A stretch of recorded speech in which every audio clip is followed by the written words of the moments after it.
Hey everybody, welcome to another exciting episode of Dan's Models. This is John. I'm sitting here with Dan, and I've seen this brass model before, but I've also seen the real engine that this represents. Right. We've had this on Dan's Models before, actually. Yeah. Robert Dollar. My brass model of Robert Dollar number 3. And the reason I have it on today is I actually want to take a step toward getting it running again. So what are you going to do? Attach a string so you can pull it around? No. This engine actually rolls pretty well. I can roll it around, and the mechanism runs really smoothly. I don't feel any binding whatsoever. Uh-huh. However, the original gearbox and motor, when I got this model, were totally fried. Okay. So my goal is to install a new gearbox. And that means that we have to replace the gear on the main driver. Oh, that doesn't sound fun. No, which means that I have to pull that driver apart. And when you do that, you risk throwing the drivers out a quarter, and it may not run this smoothly if I'm not really careful. So I have to be careful to try to get it back together exactly the right way. Okay. So that's what we're going to do today. Here we go. So before we start, this is the old gearbox, and I just wanted to show what's really wrong with it, and that is this gear right here is totally split. Oh, look at that. It separates. Look at oh my. Yeah. What a piece of junk. So that's totally useless. Also, the motor that it came with, even though it's a Sagami, and those are pretty good motors generally, is fried and doesn't work anymore. Wow. I wonder what happened to this thing. I don't know. But anyway, so all this needs to go, and we need to install a new gearbox and motor. So first I'm going to detach the side rods, and these just have screws, basically. Yeah, I'm glad you know how to do this. I would be so afraid of, messing something up, even just doing what you're doing now. I'd be sort of paranoid I was going to screw something up.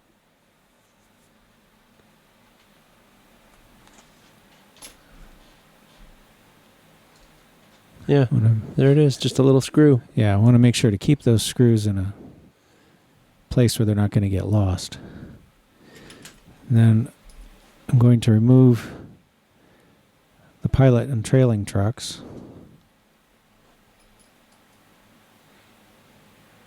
Are they all just little flathead screws? Yeah. Actually, you know what? I might not even need to do that. Let's remove these first. Oh, right, because that might come off with that bottom plate there, huh? Yeah. This screwdriver's just a little big. There we go. There you go. Yeah, I think this is going to come off all in one piece. Yeah, it kind of looks like it will. Uh-huh. There we go. There you go. So we got a busted wire too, but that's okay. We'll fix that later. I'm not worried about that right now. Yeah, this is gearbox time. Wires are a different episode. Okay, so I got the driver out. That was the main goal here. So I didn't have to take the engine apart. Okay, so as it turns out, there's quite a lot of stuff on this axle. There's the old gear, and there are these bushings which actually mate with the old gearbox, which probably won't be necessary with the new gearbox. Mm-hmm. And then there's these bearings which need to go back in the engine, and the springs, because this engine has sprung drivers. Now, my original thought was to try to use a Sharpie or something like that to mark the axle and the inside of the wheel, so I could hopefully get whatever wheel I pull off back into the same position. Uh-huh. But there's no way for me to get anything to mark it with into this little tiny space. Ooh. So I think what I'm going to do instead is try to mark the outside.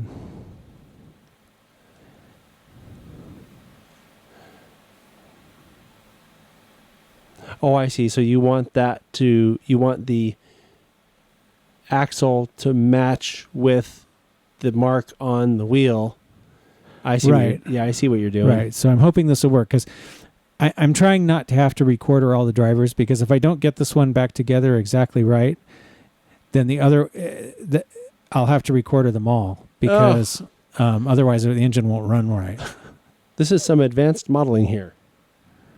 All right, so here comes the moment of truth. That has a sound of finality to yeah, it. and kind of an ominous feeling, I put the axle that I marked, or the wheel that I marked, into my wheel puller. This is a Northwest Shortline puller.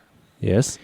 And this is basically just a screw in this frame, and it's going to apply pressure to the axle, but hold the wheel, so it's going to force the wheel off the axle. So we're just going to, whoops. Oh, yeah, you might want to fix that. To quote Han Solo and other Star Wars characters, I have a bad feeling about this. Yeah. Some of our viewers will appreciate that reference. Yeah, so just crank it. Slowly, right? You don't want to just...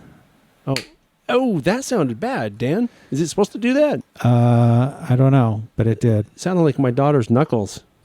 She cracks her knuckles. It drives me crazy.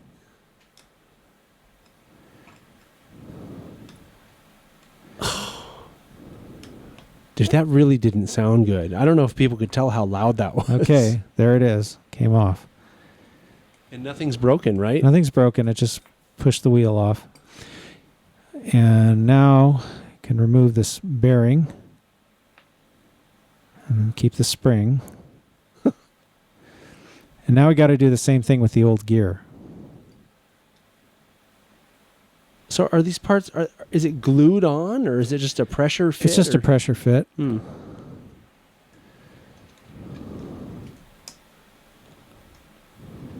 looks like it's moving without making that noise. Yeah. It was probably just a really tight seal. Well, who knows how long that wheel's been stuck to that axle, right? Probably a long time. Whoops. This thing. Oh, it's slippery now. Oh, I there you guess it came off. Okay, so I can get rid of these bushings. The gear cooperated. That bushing doesn't... Oh, there's a little ridge thingy in them. Uh-oh. Okay. Does that mean you have to take the other wheel off? No, but I think it means I need to use this thing because I don't think that bushing is going to come over the axle. Okay, so I'm going to try to get this bushing over this ridged area. Oh, good. There it goes. I was going to say, I hope it doesn't bend the axle or something. Because you're applying pressure kind of in a weird way. There. So this new axle gear is an extremely tight fit. Ooh. It won't go on by itself. I have a hammer in the garage, Dan. Yeah, no, we don't want to do that. So I'm going to have to push it on with the pusher tool. Push it. Oh, it's a pusher and a puller, isn't it? Pretty much, yeah. Okay, so this puller tool has this sheet which has a groove on one side and a flat spot on the other side. Okay. To get this started, I've got it against the flat spot. Now, that's not going to allow the axle to go very far, but I at least want to get the axle started and going into the gear, because right now it won't even go on it. So how do you get it? Well, I guess I'll find out. Well, I'm applying pressure to the axle with the puller screw, okay, over here. This plate is going to prevent the gear from moving, and the axle's going to want to move, so we should be able to wedge it on there. Like but that. What I'm thinking is, how do you get it on past that? I mean, because then we'll have to reposition it. Yeah, because you have to put the axle. But see, now it's started. Yeah, you have to put the gear to the middle of the axle or somewhere. Now we'll use the groove part. I see. Because otherwise, it might have bent or something, or right. Well, see, the opening that's in here is way too big. This will go right through it, so there's no way to get leverage. So you have to position it kind of like this. Right. Okay, so now I'm just going to continue to apply pressure and force the axle through the gear. So how do you know when the gear is positioned in the right place? Does it go over that sort of... That just doesn't sound good. Does it go over that sort of knurled part in the middle there? Yeah, it should be close to that. God, it just seems like it's breaking or something with all that cracking it's making. No, it's fine. I should probably check it at this point. So I checked it against the other drivers, and that knurled part pretty much is the center. Okay. So I just need to continue to push this through. Boy, it's a good thing that little gear is made out of metal, because it would have broken by now if it was a plastic piece. Yeah, I am too. Probably it'll last better too, I would think. Is the one in the gearbox metal as well? I'm not sure. I haven't looked at it yet. Boy, I hope it is. Okay, so that should be about right for that. All right, so I've done my best to line up the mark that I made earlier with the mark on the axle. Right.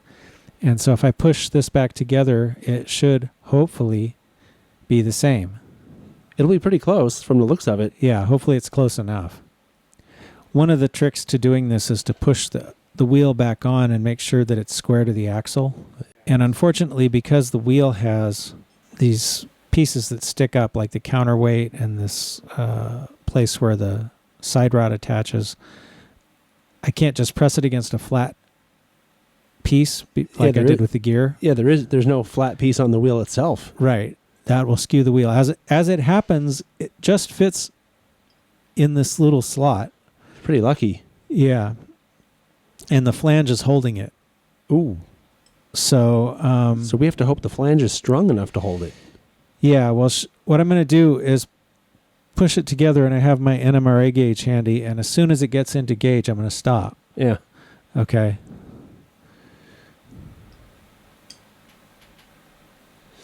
Oops. Yeah, I'm watching the black mark on the outside here by your index finger, and it seems to be